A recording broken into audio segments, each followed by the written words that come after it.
Welcome to another episode. Today what I'm going to be showing you guys is how you can tie your own bass jigs to get them for a very affordable price and better quality than you find at the stores.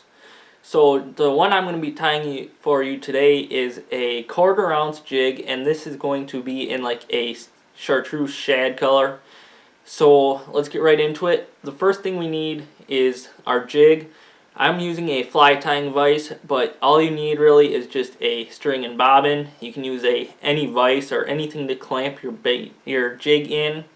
And then we're also going to need some scissors and then the skirt material. The skirt material I was able to find at Bass Pro Shops. You can get it in a kit for $5 and you get 4 foot of 4 different colors. And I'll leave a link below to the unboxings that I did of that. But right now, let's get right into it. The 3 colors I'm going to be using today are blue. We're going to be using two split pieces of the yellow and then a whole section of white. And each of these are about 3 inches long, and that's the size that I like to use for most jigs, but you can also change it based on whatever you like. So the first thing that we got to do here is start by taking our line, and we're gonna in front of the weed guard on your bait, or the bait keeper, we're going to start putting the line on, and this line is going to be used to hold your bait in, your skirt in, and it's also going to be able to keep you from having your skirt sliding. So once you get a good section on there, you're gonna cut off the tag end and you're ready to put the skirt on. So what I'm going to start with is the blue color, and we're going to put that on about in the middle section, so you have about half in front and half behind, and we are going to simply tie that on wherever you want it. The great thing about this tying your own is you can do whatever colors you want, and you can change as you would like and experiment with new colors. So we got the blue on top, and now what we're going to do is put the chartreuse-like color on each side. So line it up however you want, however long you want it to be, and then we're going to tie it just like we did the blue. So you want to make sure that your loops are nice and tight, because that's what's going to keep your skirt from sliding back and forth. Now we're going to turn it around to the other side and add some more of the yellow.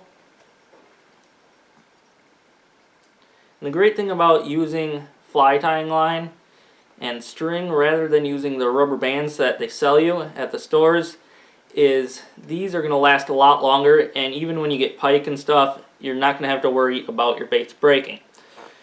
So now we're going to take the white and split it in half. I like to put half on each side so it's nice and even. So again, we're just going to wrap that on and tie it on.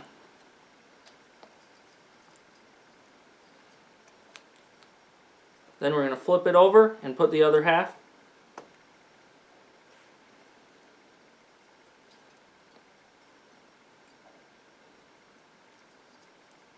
So again, make sure it's nice and tight. And then what we're going to do is do some half hitches to hold it on. And what a half hitch is you're going to take your fingers below your jig and take your line and spin it, so it creates a little loop that you're going to put over your hook. And that is going to it's going to cinch itself in, and you're not going to have to worry about your line coming undone, and that's going to keep it nice and tight.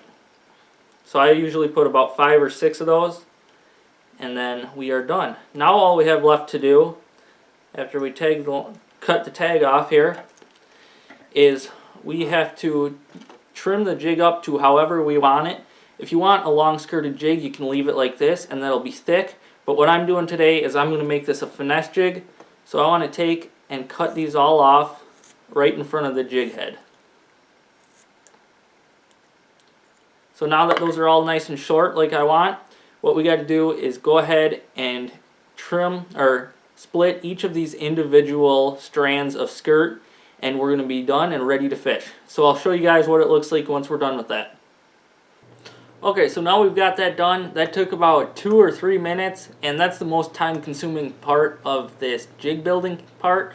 So that's a really easy way for you guys to make your very own jigs for affordable prices. Like I said, you can make about 2 of these, 2 or 3 of them for $1. So that's an incredible price compared to the prices of other jigs. And you're also getting a bait that will last about 10 times longer than the others. So I'm going to throw this in the fish tank and show you guys how it looks. But thank you guys for watching, and be sure to hit subscribe below for more. I'll also leave some links below to where you can get these products.